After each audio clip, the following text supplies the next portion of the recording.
that's the fear as well, and I think we need to address this.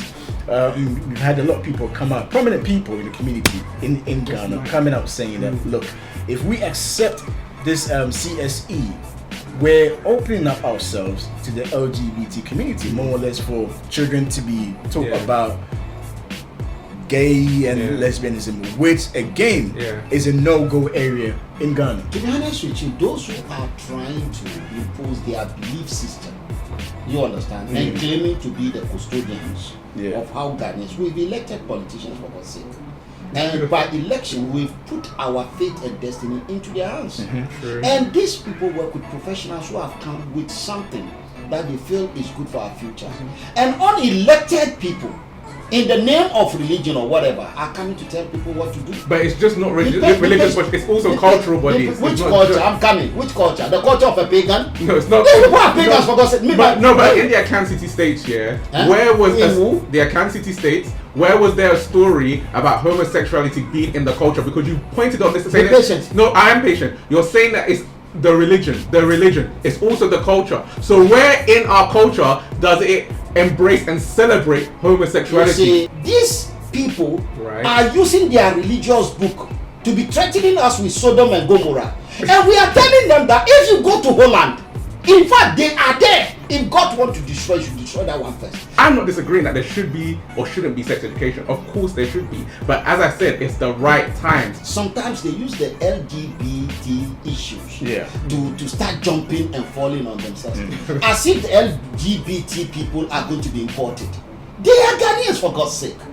And the Constitution of Ghana allows every Ghanaian the right to self-determination.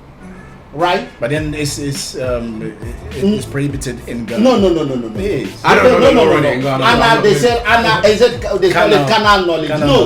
Carnal knowledge at the time it came. Even those who brought it, the colonial. Well, we need the Supreme Court to interpret that. It does. If you listen to what a lot of people are saying, their concerns with this policy is that where does it end? So if even in Scotland. I think this was back in 2018 where there was this, it was reported that children from the age of 5 could decide what they want to be. Now, at what they want age, to be in what sense? In terms of sexuality. Their gender. So a child at that one particular age could think that, oh, I like the dress my sister is wearing. So they might want to feel like they're girls. It's okay for them to go ahead and to feel like that. And that is the problem many people have in Ghana. You see, the problem those in Ghana are having, it looks like we are not learning even from others. Right? You remember we're talking about carnal knowledge. It's the British who put it there during the colonial time. Although we may have a way of probably dealing with those things traditionally. When they came, they wrote the laws we were following, the colonial. They have removed it. Looking at Ghanaian history and Akan history and Ghana history and Ewe history, I didn't see a strain of homosexuality in it. Maybe the way I've seen it in Benin, which was a culture that did practice that prior colonialism. Now, that law might have fit with their law, so they just, as you were saying there, so they just accepted it. There were certain laws that met and there were certain laws that didn't meet. You see, so at the end of the day, you saying they should remove it because the colonial master that set it, let me just finish, brought it. It might have already fit with what they had before, so they don't need to remove it. No, that's if this was to go ahead, the comprehensive sexual education was to go ahead in Ghana, then parents should be given the option to opt out. A lot of people are worried about the implementation and how it's going to affect the children from the beginning, as I said, because there's certain things you teach at certain times, and I think that's the main issue. And how would it affect them in a negative way? It can affect them in a negative way if it's introduced at the wrong time. Such as if a child learning about certain things at the wrong time, and when curiosity killed the cat, goes and do certain things they're not meant to do, goes and searches for certain things they're not meant to search for. But then even as a child, watching pornography is sexual abuse, because they say that because, and that's why there's age. Let me finish this point.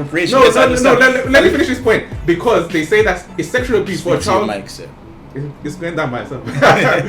If they say it's sexual abuse, and it is for a child to be exposed to those kind of sexual images at certain ages. So we have to be careful also how we expose them to certain pieces of information and images at certain ages in education. I think it's only fair we look at both sides, okay? Because the education will say that this is somebody's private part. You have no right to go and invade, alter somebody's private part, okay?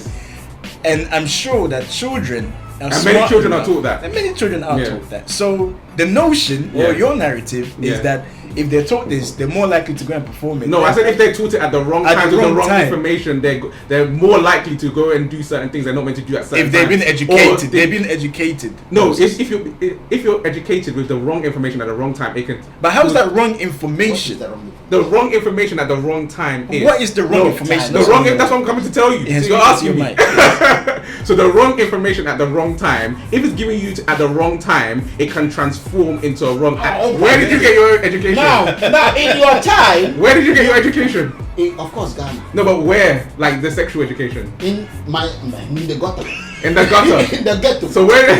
Don't ask no. me. So that's why You said you were taught at the age of 11. Around 11. Yes. He, from 11. what he's saying, probably a bit lower than 11. Yeah. Assuming the it was at 11. Sorry. Had it at 11. Now people have sat down and said, look, I think we can even bring the thing earlier than 11. Now 6. Right? Yeah. So I never had it. You had it at 11. Yeah. Some people are going to have it earlier before 11. Where is the crime?